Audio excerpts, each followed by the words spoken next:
ons vir die Here en ook vir ons medegelowiges wat glo ons. Ek glo in God die Vader, die almagtige skepper van die hemel en die aarde. Ek glo in Jesus Christus, sy eniggebore Seun, ons Here, wat ontvang is van die Heilige Gees, gebore is uit die Maagd Maria, wat gelei het onder Pontius Pilatus, gekruisig, gesterf en begrawe is, ter helle neergedaal het, wat op die derde dag weer opgestaan het uit die dode, wat opgevaar het na die hemel, en sit aan die regterhand van God, die almagtige Vader, van waar hy weer sal kom om te oordeel, die wat nog lewe, en die wat reeds gesterf het. Ek glo in die Heilige Gees, ek glo aan 'n heilige, algemene Christelike kerk, die gemeenskap van die heiliges, die vergifnis van sondes, die opstanding van die vlees en 'n ewige lewe. Amen. Sit maar. Ons sal wanneer ons die instellingswoorde sê, vra vir mense wat graag die beker wil gebruik.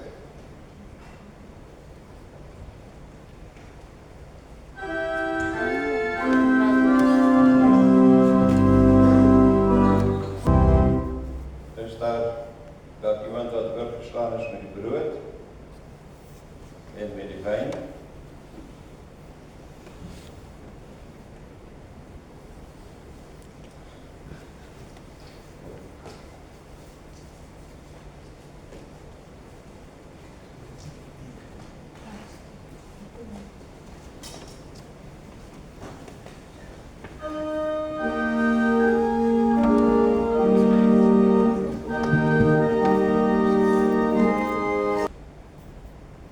Wanneer ons die brood eet, dink ons daaraan dat Jesus aan die kruis vir ons gesterf het en glo ons dat hy al ons sonde weggevat het.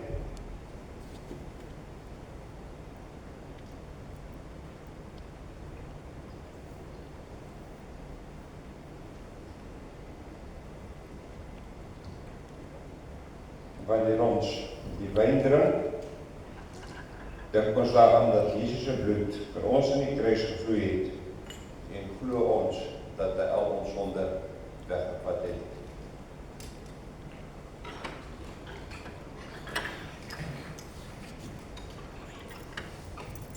Kom ons bid saam, dan sê ons vir die Here dankie vir die wonderlike voorreg en versekering wat ons vanoggend weer kon ontvang. Almagtige God, Hemelse Vader, ons prys U en verheerlik U, omdat U weer aan ons die oorvloedige seën van hierdie sakrament gegee het. U het ons versadig met die voedsel en die drank van die ewige lewe. U het weer vir ons die tekens en seels van U genade gegee. En Here, nou dat ons gevoed is met die seëninge van U offer ons onsself, ons liggaam en ons siel as 'n heilige en kosbare offer, sodat ons almal wat so pas met Jesus Christus verenig is en deur Christus aan mekaar verbind is, daagliks sal groei in die geloof, dat ons sal verbly in die hoop en dat ons sal verryk in die liefde van ons geloofsgenote. Here, mag lof, heerlikheid, eer en dank U heilige naam toekom, van nou af tot in ewigheid. Amen. Ons slotsang is lied 188. Is daar nog iemand wat dat die beker wil gebruik? Te laat. Maar dat is niet te laat. Kom ons sluit af met lied 188, dan sing ons ook ons dank aan die Here.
van God en die gemeenskap van die Heilige Gees sal by julle almal wees. Amen.